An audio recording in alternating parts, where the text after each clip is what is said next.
Namaskar. Lower back pain is one of the biggest reasons people miss work, avoid exercise, stop traveling, and gradually lose their confidence in movements. And yet most people respond to it in the same way. They take painkiller, the pain reduces, but only to come back again.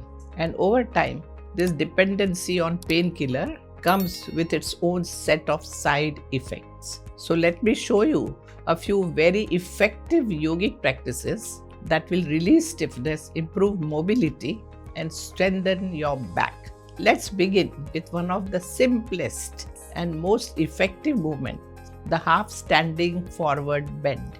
This is wonderful posture because it can be practiced almost anywhere, at home, in the office, or even during the short break in your day. Stand facing a wall, table, or chair and bend forward from the hips until your upper body is parallel to the floor. Keep your neck and spine in one line and look down. Let your legs be comfortably straight. Stay here for a few breaths. This posture gently lengthens the spine and reduces the compression that developed from prolonged sitting. Many people feel relief almost immediately because back muscles finally get a chance to release. Now let's move to Yashtikasana, stick pose. Lie comfortably on your back, stretch your arms overhead and lengthen your legs in the opposite direction.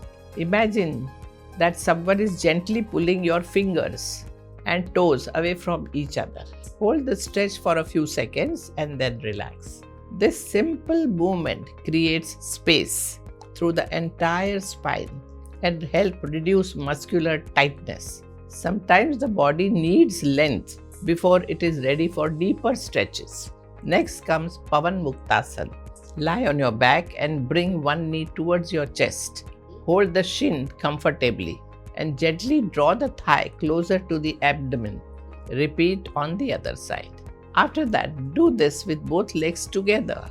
Many people with lower back pain also have stiffness in the hips and pelvis. Such a posture helps release the tension while gently stretching the lower back muscles. It is especially beneficial for people who spend long hours sitting. Now next is a gentle twist with Supta Vakrasana. Lying on your back, stretch your arms sideways. Bend your knees and slowly lower them to one side while turning your head to the opposite side. Return to the center and repeat on the other side. This twisting movement improves spinal mobility and help release stiffness that accumulates during the day. Many people find this posture as one of the most relaxing movements for the back. Once the spine feels more relaxed, we can move into Setubandhasana. Lie on your back with your knees bent and feet placed hip width apart. Close the buttock. Keep your arms alongside the body. As you inhale, gently lift the hips and lower back off the floor, creating a comfortable bridge shape. Avoid straining or pushing too high. Hold the posture for a few breaths while maintaining normal breathing, and then slowly lower the spine back down. As you exhale, repeat a few times with awareness. Yogendra's Setubandhasana helps strengthen the muscles that support the lower back, hips, and pelvis.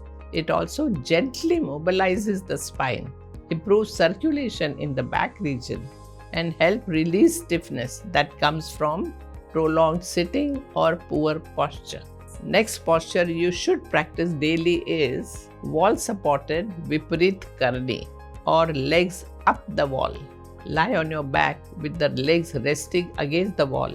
Stay here for a few minutes and allow gravity to help the stretch. Then gently slide one leg to the side and bring it back. Repeat on the other side, and finally with both legs together.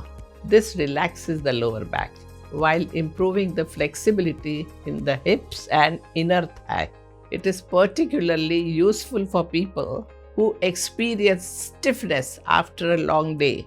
Finally, we come to Bhujangasana, the cobra pose. Most of our daily activities involve bending forward, looking at phones, working on computer, driving or reading.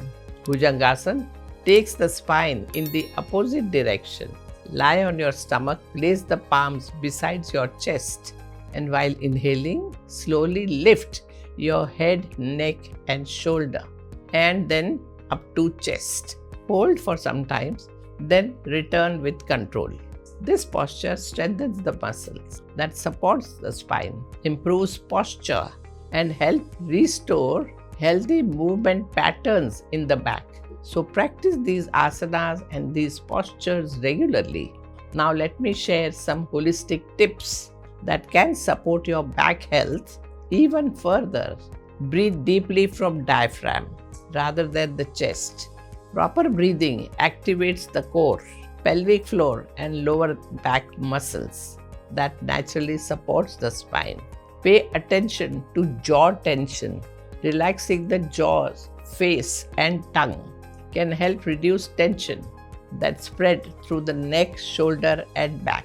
Walk barefoot on grass, soil and sand whenever it is safe. Natural surfaces improve balance, posture and movements by stimulating the feet sensory receptors. Take regular movements break throughout the day. Standing up, stretching or walking for a minute every 30 to 40 minutes is better than sitting for long periods. Manage emotional stress through activities like humming, singing, gardening, painting, or spending time in nature.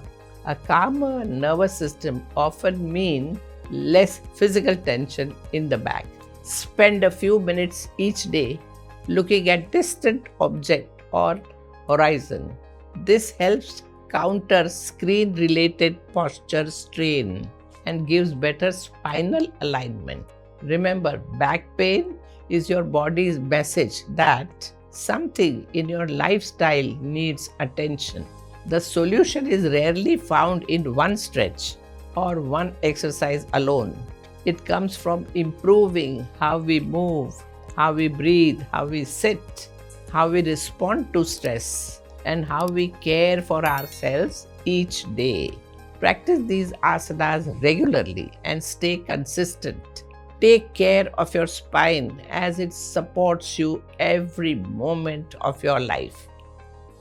Namaskar.